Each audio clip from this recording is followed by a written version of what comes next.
കഴിഞ്ഞ വീഡിയോയുടെ balance video ആണ് കേട്ടോ ഇത്. ഞങ്ങൾ ഒരു ഉറക്കമൊക്കെ കഴിഞ്ഞ് നേരെ പോയത് സൗപർണികയിലേക്കാണ്.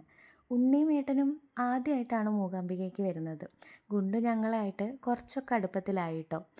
ഭയങ്കര തിരക്കൊക്കെ ആയിരിക്കും എന്ന് വിചാരിച്ചിട്ട് പോയതാണ്. അധികം തിരക്കുകളൊന്നും ഇല്ലാതെ ഭയങ്കര സൈലൻ്റ് ആയിട്ടായിരുന്നു ഫീൽ ചെയ്തിട്ടുണ്ടായിരുന്നത്. സൗപർണികയിലേക്ക് പോയപ്പോൾ അവിടെയും വലിയ തിരക്കൊന്നും ഉണ്ടായിരുന്നില്ല. അധികം വെള്ളമോ കാര്യങ്ങളോ ഒന്നും ഉണ്ടായിരുന്നില്ല കേട്ടോ. മെയിനായിട്ട് അവിടെ കുരങ്ങന്മാരുടെ ശല്യമായിരുന്നു സഹിക്കാൻ പറ്റാതെ ഉണ്ടായിരുന്നത്. അവർ നമ്മുടെ പിന്നാലെ തന്നെ ഇങ്ങനെ ഓടി നടക്കുകയായിരുന്നു. ലാസ്റ്റ് ഒരു ബിസ്ക്കറ്റിൽ അവരെ അങ്ങ് ഒതുക്കി. ഉണ്ണിക്ക് അവരെ നല്ല പേടിയായിരുന്നു, പക്ഷെ ഉപദ്രവിച്ചൊന്നുമില്ല. അവരെ കൊണ്ട് വേറെ ശല്യങ്ങളൊന്നും ഉണ്ടായിരുന്നില്ല. എന്തെങ്കിലും കഴിക്കാൻ കിട്ടാനുള്ള ഒരു ഇതായിരുന്നു കേട്ടോ. പിന്നെ വെള്ളത്തിന് വലിയ ആഴമൊന്നും ഇല്ലാത്തതുകൊണ്ട് തന്നെ ഉണ്ണിക്ക് പേടിയൊന്നും ഉണ്ടായിരുന്നില്ല. അവിടെ വലിയൊരു മരം ഉണ്ടായിരുന്നു. എന്തൊരു ഹൈറ്റായിരുന്നു, കാണാൻ നല്ല ഭംഗിയായിരുന്നു.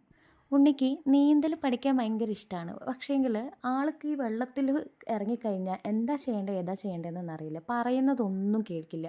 എന്തൊക്കെയോ കാട്ടിക്കൂട്ടി കയറുന്നേ ഉണ്ടായിരുന്നില്ല വെള്ളത്തിൽ. വെള്ളത്തിലാണെങ്കിൽ നല്ല തണുപ്പുണ്ടായിരുന്നു. ആൾക്ക് ചെറിയൊരു കോൾഡൊക്കെ ഉണ്ടായിരുന്നു, പക്ഷെ ബുദ്ധിമുട്ടോ കാര്യങ്ങളൊന്നും വന്നൊന്നുമില്ല.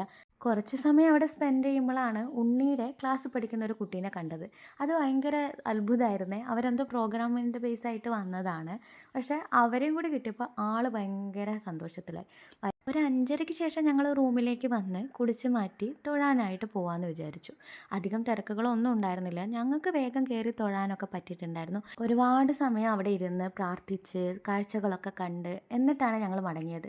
ആകെ ഒരു തിരക്കെന്ന് പറയുന്നത് അവിടെ എന്തോ ഒരു ഷൂട്ടിംഗ് നടക്കുന്നുണ്ടായിരുന്നു സീരിയലിൻ്റെ. അതിൻ്റെ ചെറിയൊരു തിരക്കും കാര്യങ്ങളൊക്കെ അവിടെ ഉണ്ടായിരുന്നു കേട്ടോ. അതിനുശേഷം ഞങ്ങളെല്ലാവരും കൂടി അവിടുത്തെ പ്രസാദം കഴിക്കാനായിട്ട് പോയി. അത് കഴിഞ്ഞ് പിന്നെ കുറച്ച് ഷോപ്പിംഗ് ഒക്കെ ആവാമെന്ന് വിചാരിച്ചിട്ട് അതിനായിട്ടാണ് പോയിട്ടുണ്ടായിരുന്നത്. എന്തായാലും അമ്പലത്തിലോ എവിടെയെങ്കിലുമൊക്കെ പോയാൽ ഉണ്ണിക്ക് എന്തെങ്കിലും ഇല്ലാതെ വരാൻ വേണ്ടി പറ്റില്ല. അത് എനിക്കും അങ്ങനെ തന്നെയാണ്. ചെറിയ ചെറിയ ഷോപ്പിംഗ് എന്നേ ഉദ്ദേശിച്ചുള്ളൂ. ഒരു ചെറിയ ഫോട്ടോ, പിന്നെ ഒരു മെറൂൺ കളറിലുള്ള കുങ്കുമം, പിന്നെ എൻ്റെ മെയിൻ എനിക്കിഷ്ടപ്പെട്ട കുറച്ച് കാര്യങ്ങളുണ്ട്. കുപ്പിവള, കമ്മൽ അങ്ങനെയൊക്കെ. പക്ഷേ കുപ്പിവള മാത്രമേ വാങ്ങിയുള്ളേ. ബാക്കി ഷോപ്പിംഗ് നാളെ ആക്കാമെന്ന് വിചാരിച്ചിട്ട് കുറച്ച് സാധനങ്ങളൊക്കെ വാങ്ങി. അങ്ങനെ വരുമ്പോഴാണ് ചിരാത് കണ്ണിൽ പെട്ടത്. അത് ഏറ്റവും കുഞ്ഞത് 2 രൂപയ്ക്ക് ചിരാത് കണ്ടപ്പോൾ അതങ്ങ് വാങ്ങി. കുപ്പിവളയ്ക്കൊക്കെ നാട്ടിലെ പോലെയല്ല, അവിടെ ഒരു ഡസൻ തന്നെ 150 രൂപയാണ് വില. അങ്ങനെ ഈ ചെറിയ ഷോപ്പിംഗ് ഒക്കെ കഴിഞ്ഞ് അവിടെ കുറച്ച് വീഡിയോസൊക്കെ എടുത്ത് അങ്ങനെ നേരെ റൂമിലേക്ക് പോയി. അപ്പോൾ ഈ ഒരു വീഡിയോയിൽ ഇത്രയേ ഉള്ളൂ. അടുത്ത വീഡിയോയിൽ കാണാം കേട്ടോ.